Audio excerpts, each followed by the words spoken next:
Bonjour, chères étudiantes, chers étudiants de l'ISTEA. Bienvenue au cours IST 6045, Traitement de l'information scientifique et technique 2. Comme vous le savez maintenant, je suis Pierre Toussaint, professeur au département d'éducation et pédagogie de la Faculté des sciences de l'éducation de l'UQAM et directeur des programmes en sciences de l'éducation de l'ISTEA. Je vous présente mes collègues Daniel Mallette et Anne Bourgeois. Bonjour, mon nom est Daniel Mallette. Je suis bibliothécaire de référence ici à la Bibliothèque des sciences de l'éducation de l'UQAM. Alors, dans le cadre de mon travail, je fais de la formation documentaire avec les étudiants des 3 cycles. Je suis appelée à faire également des recherches avec les étudiants ou avec les enseignants de la faculté. Moi, mon nom c'est Anne Bourgeois. Je dirige la Bibliothèque des sciences de l'éducation de l'UQAM. Et j'ai contribué à l'adaptation du cours que l'on a commencé maintenant depuis quelques mois. Donc, le cours IST 6045, Traitement de l'information scientifique et technique 2, il s'agit d'un cours complémentaire du tronc commun, donc rattaché à tous les programmes de l'ISTEA. La description du cours, compétences informationnelles avancées et habileté documentaire approfondie. Développer sa pensée critique et évaluer ses sources. Citer ses sources et éviter le plagiat. Distinguer les différents types de revues, scientifiques ou non. Produire une bibliographie. Atelier thématique récapitulatif. Faisant suite au cours IST 6040. L'objectif principal du cours IST 6045 est de permettre à l'étudiant, à l'étudiante d'identifier, d'approfondir et de s'approprier les bases nécessaires à l'analyse, à l'évaluation et à l'utilisation de l'information scientifique recueillie au cours de ses recherches. Plus spécifiquement, ce cours vise à apprendre à évaluer l'information, à trouver des fonctions et les critères suivants: objectivité, fiabilité, exactitude, actualité et pertinence, éviter le plagiat sous toutes ses formes, à insérer correctement un passage d'une source externe, à paraphraser correctement les propos d'un auteur, reconnaître les différents types de revues et distinguer les revues dites scientifiques, produire sa bibliographie selon les règles en vigueur dans son domaine ou son institution d'études. Je vais passer la parole à Anne Bourgeois, qui va en quelque sorte faire l'introduction, mais qui va également aussi faire le lien avec le cours IST 6040. Alors, le cours IST 6040 et le cours IST 6045 sont nés en fait d'un projet que j'ai réalisé en 2012 au Burkina Faso et qui consistait à adapter le cours sur les compétences informationnelles que nous avons initié à la Bibliothèque des sciences de l'éducation de l'UQAM et qu'un institut comparable au vôtre, à Ouagadougou, m'a demandé d'adapter pour les fins d'études de leurs étudiants. Donc c'est dans cet esprit d'adaptation interculturelle que nous avons envisagé de contribuer à ce projet de la même manière à l'ISTEA. Et d'où sont nés les 2 cours sur le traitement scientifique et technique 1 et 2, l'IST 6040 et l'IST 6045. C'est dans ce contexte d'adaptation interculturelle que sont nés ces 2 cours-là. Daniel va vous présenter maintenant le contenu distinct du cours IST 6045 qui fait suite au précédent. Alors, le cours comprendra comme tel 15 heures sur web ou module ou en présentiel, en vidéoconférence, répartis en 5 modules, totalisant chacun 3 heures d'enseignement ou d'auto-apprentissage, alors au cours desquels seront présentés des contenus théoriques et aussi des exemples pratiques. Il y aura 5 travaux à réaliser portant sur des éléments du cours reliés au contenu, soit théorique ou pratique, à être réalisés en équipe de 4 personnes. À la fin, un examen synthèse de 2 heures portera sur le contenu complet du cours. Alors, les étudiants devront parcourir toute la documentation associée à chacun des modules du cours afin de se préparer aux rencontres avec les professeurs.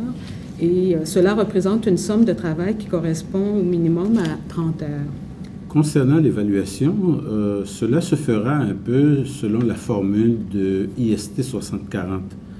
Donc, ce sont des travaux en équipe. Comme on le rappelle, travailler en équipe dans le cadre de ce cours, cela permet justement là, des échanges. Cela permet également aussi là, le partage de connaissances et de compétences pour arriver à atteindre les objectifs du cours tels que mentionnés précédemment. Donc, il y aura 5 travaux d'équipe qui vont porter sur chacun des modules qui seront présentés tout à l'heure pour chacun. Et enfin, donc 5 travaux à raison de 15%. Comme la formule du cours IST 60-40, c'est un peu dans la continuité. Donc, à chaque fois, c'est la participation qui va être évaluée. Il n'y aura pas de bonne ou de mauvaise réponse, mais c'est important que tous les travaux soient faits en équipe. Donc, un travail qui n'est pas remis n'est pas comptabilisé, ça c'est sûr. Et enfin, on complète le tout avec un examen individuel. Et cette fois-ci, c'est le 19 mai. C'est un travail qui compte pour 25% des points. Donc, ce qui totalise 100%. Donc, je laisse la présentation là, des différents modules qui sont en quelque sorte là, en continuité avec IST 60-40. Alors, le premier module abordé, qu'on appelle le module 6, développer sa pensée critique et évaluer ses sources, vous permettra d'apprendre finalement à évaluer l'information trouvée en fonction de différents critères tels que l'objectivité, la fiabilité, l'exactitude, l'actualité et la pertinence. Dans chacun des modules, vous aurez des ressources telles qu'un diagramme qui reprend, si vous voulez, sous forme de schéma, les compétences visées, une fiche également de l'étudiant qui permet de savoir ce qu'il y a à faire précisément dans le module, un diaporama explicatif, une feuille de travail pour réaliser l'exercice et questionnaire et solutionnaire également pour vous permettre de revoir finalement l'exercice réalisé une fois remis. Le module suivant, le module 7, citer ses sources et éviter le plagiat. Alors, qu'est-ce que c'est exactement le plagiat? Comment se présente-t-il? Quelles sont ses formes? Comment l'éviter? Comment également insérer correctement un passage d'une source prise à l'extérieur dans un texte ou encore comment paraphraser un texte d'un auteur? Encore une fois, des ressources à votre disposition dans le module pour pouvoir passer à travers les notions théoriques, un diaporama, un document synthèse, feuille de travail, questionnaire et solutionnaire. Alors le module 8 qui fait la suite au module 6 et 7, on permet de distinguer les différents types de revues. Comment on fait pour distinguer une revue scientifique d'une revue multidisciplinaire, d'une revue courante? Alors on apprend à connaître les différents types de revues et on apprend surtout à les distinguer. Pourquoi, par exemple, dans un travail de recherche universitaire, les informations tirées des revues sont préférables à d'autres sources? C'est ce que va vous permettre d'apprendre ce module-là. Il va aussi vous permettre de développer des mécanismes pour juger la qualité et la fiabilité d'un article de revue. Ça va vous permettre aussi de connaître les différentes bases de données les plus importantes dans votre domaine. Comme dans les autres modules, ce module-là est accompagné de ressources. Toujours un diagramme qui permet de synthétiser la compétence que l'on vise dans le module. Il y aura votre fiche qu'on appelle la fiche de l'étudiant qui regroupe l'ensemble des notions apprises. Il y aura un diaporama, un document synthèse, des feuilles de travail, un questionnaire qui va vous permettre de faire la synthèse des notions apprises dans le module. Le module 9, lui, il vous permet de produire votre bibliographie. Donc, il vous apprend à dresser une bibliographie, comment on présente ces références bibliographiques en respectant les normes en vigueur dans votre domaine d'études ou dans l'institution. Comme dans les autres modules, celui-ci, produire sa bibliographie, est accompagné d'un certain nombre de ressources, un diagramme, une fiche de l'étudiant, des diaporamas, un questionnaire et des solutionnaires qui reprennent ensemble l'ensemble des notions apprises dans le cadre de ce module-là. Daniel, ma collègue, va davantage expliquer le contenu de cet atelier. Alors, Anne a évoqué des bases de données dans le domaine du développement durable. Donc, vous serez appelés à explorer leurs caractéristiques, leurs fonctionnalités, à investiguer aussi les possibilités de d'autres outils qui ont été présentés déjà précédemment dans le cours IST 6040, le catalogue IRIS de la BANQ sur le même thème, ou également d'autres ressources que nous aurons identifiées pour enrichir l'atelier.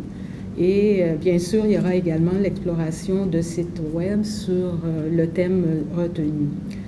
Enfin, cet atelier-là devrait nous permettre aussi de voir les avantages et les limites des outils qui donnent accès à toute cette documentation-là, et également un élément non négligeable, la planification de sa recherche. Alors, au moment où on se lance, on n'y pense pas nécessairement, mais je pense qu'une recherche bien planifiée peut vous permettre de travailler de façon plus efficace et de faire peut-être une meilleure recherche.